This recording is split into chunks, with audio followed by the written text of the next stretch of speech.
그리고 이 장면이 나왔을 때 김민재 선수가 굉장히 이제 화내는 모습을 좀 볼 수가 있는데요. 약간 이 장면을 봤을 때는 고레츠카한테 도대체 뭐 하고 있냐라고 이야기하는 것 같아요. 근데 왜 이제 김민재가 이런 표정을 지었냐면 여기서 고레츠카의 위치 때문에 완벽한 발리킥이 나올 수 있었고 이 발리킥을 통해서 득점을 가져갔던 장면입니다. 후엘한테 솔직히 조금 아쉬웠던 부분은 이 3백 전형을 한 것까지는 이해를 하겠는데 이게 다이어가 차라리 우측으로 가고 가운데 우파메카노가 와서 차라리 다이어가 이런 지역에 가서 킥을 한다던가 뭔가 패스를 하게 된다면 혹은 여기서 다이어가 얼리 크로스를 올리게 된다면 조금 더 양질의 크로스라든가 조금 더 좋은 패스가 나오고 여기서 만약에 공을 뺏겨서 카운터를 당하면 우파메카노가 김민재랑 같이 막는 장면이 나온다면 조금 더 미넨이 실속을 챙길 수 있지 않았나라는 생각을 하는데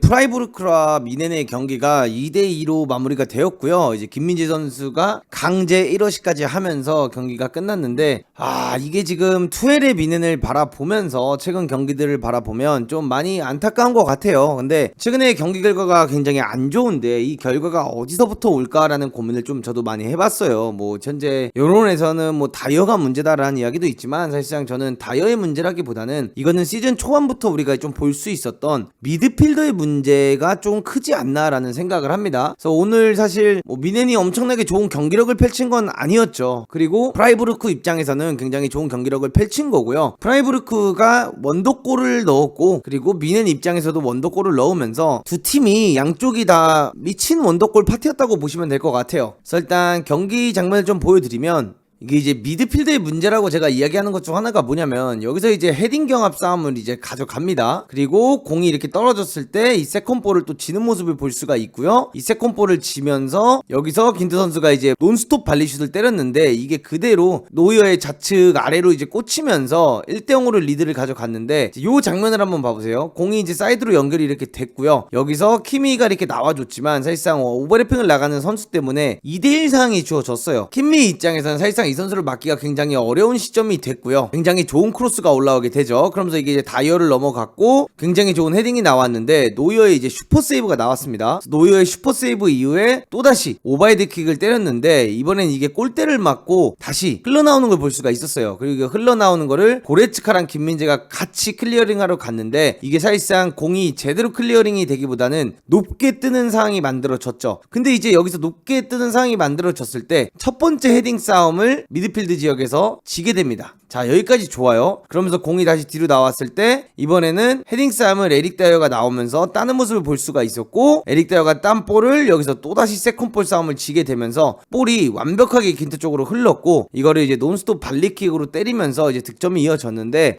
이 장면을 보면 이번 시즌 정확히 어디에 문제가 나오는지 좀 볼 수가 있는 것 같아요. 미드필더에서 경합 싸움에서 일단 전혀 미넨이 이기지 못하는 모습을 첫 번째로 볼 수가 있고 두 번째는 이 오른쪽 풀백의 역할인데 이제 킴미가 시즌 초반에는 계속해서 수비형 미드필더로 나오다가 최근에는 오른쪽 풀백 자리로 간 모습을 좀 볼 수가 있습니다. 근데 이 오른쪽 풀백에서도 공격적으로 엄청 대단한 것도 아니지만 수비적으로 또 엄청 대단하지도 않아요. 그러다 보니까 이런 환경들이 좀 많이 만들어지지 않았나 이런 생각을 좀 합니다. 그래서 미넨이 시즌 초반부터 계속해서 이제 고질적으로 겪고 있었던 우측 풀백과 사실상 미드필드 진의 퀄리티 때문에 이 경기들을 계속해서 이기지 못하는 게 아닌가라는 생각을 좀 하고 있습니다. 그리고 나서 이제 세컨볼 싸움에서 텔이 이 공을 아웃사이드 터치로 기가 막히게 하면서 여기서 이제 텔이 미친 감찰을 보여주면서 경기를 따라갔던 미넨이고요. 말도 안 되는 원더골이 또 나왔죠. 그래서 양쪽 팀 다 오늘 원더골을 좀 주고받았고 텔이 왜 그래도 좀 핫한 유망주인지를 좀 보여주는 장면이지 않았나라는 생각을 합니다. 그리고 나서 또다시 김민재가 이제 무시알라에게 패스를 넣어줬는데 사실상 이 장면을 보면은 무시알라가 여기서 이거를 골을 넣을 거라는 상상을 할 수가 없는 장면인데 무시알라가 안으로 접어주면서 두세 명 사이를 쉽게 빠져나가고요. 요 빠져나간 다음에 굉장히 좋은 감찰을 보여주면서 이제 득점을 해주는 장면을 볼 수 있었는데 이 장면에서 지금 보시면 아시겠지만 김민재 선수가 굉장히 좋아합니다. 지금 두 팔을 딱 들고 굉장히 행복해하는 모습을 볼 수가 있고요. 요 장면만 보셔도 김민재 선수의 해맑은 표정을 좀 볼 수가 있었죠. 이 김민재 선수가 이렇게 환하게 웃는 모습을 얼마 만에 보는지 좀 느낄 수 있는 장면이 아닌가라는 생각을 하는 것과 동시에 미넨이 이때까지만 해도 저는 그래도 오늘 참 꾸역승을 가져가는구나, 알폰소 데이비스까지 들어오면서 확실히 왼쪽에서의 뭔가 이런 좀 공격적인 루트가 좀 더 살아난다는 느낌을 받았고, 이걸 토대로 이제 승리를 가져오는 듯 했으나 마지막에 이제 또 프라이부르크가 드로링을 던졌고, 그 드로링 상황에서 또다시 한번 원더골이 나오면서 오늘 경기가 2대2로 마무리가 되었습니다. 여기 이제 장면 보시면은 공이 이렇게 높게 떠 있는데 이거를 그대로 또다시 논스톱 발리를 하면서 그냥 탑코너에 꽂아버리는 장면이 나왔어요. 그리고 이 장면이 나왔을 때 김민재 선수가 굉장히 이제 화내는 모습을 좀 볼 수가 있는데요. 약간 이 장면을 봤을 때는 고레츠카한테 도대체 뭐하고 있냐라고 이야기하는 것 같아요. 근데 왜 이제 김민재가 이런 표정을 지었냐면, 여기서 이제 드로링이 이렇게 던져졌잖아요. 근데 롱드로링이 이렇게 던져졌을 때 고레츠카의 위치를 보세요. 그러니까 이게 골대가 여기 있으면 수비수가 이쪽 사이드에 있는 게 아니라 이쪽에 서 있어야 되는 건데, 고레츠카가 이 볼을 본인이 무리해서 따려고 하다가 사실상 공을 따지 못했고요. 공이 자연스럽게 흐르면서 김민재가 이제 가까이 붙어서 수비를 했지만 이 선수가 이걸 발바닥으로 잡아주면서 공이 한번 튀게 되죠. 그러면서 이렇게 올라왔을 때 여기서 고레츠카의 위치 때문에 완벽한 발리킥이 나올 수 있었고, 이 발리킥을 통해서 득점을 가져갔던 장면입니다. 그래서 지금 이제 김민재를 보면은 굉장히 아쉬워하고, 다이어도 약간 고레츠카 쪽을 바라보면서 이게 왜 실점이 됐어야만 하냐라는 표정을 좀 짓는 모습을 보여줬고, 각도만 봐도 아시겠지만 여기서 사실 이런 골 넣는다는 게 그냥 1년에 한 번, 3년에 한 번 나오는 장면이에요. 근데 오늘 뭐 미넨이 엄청난 좋은 경기력을 펼치진 않았기 때문에 무승부를 했어도 뭐 그럴만했던 경기였다라고 표현을 할 수도 있겠지만, 반대로 이 득점 장면들을 보거나 위험한 찬스 장면들을 보면 결과론적으로는 미드필드 지역에서 이 세컨볼 싸움이라든가 포지셔닝이 너무 안 좋아서 이 수비수들이 뭔가 그런 모든 비판을 받는 게 아닌가라는 생각을 합니다.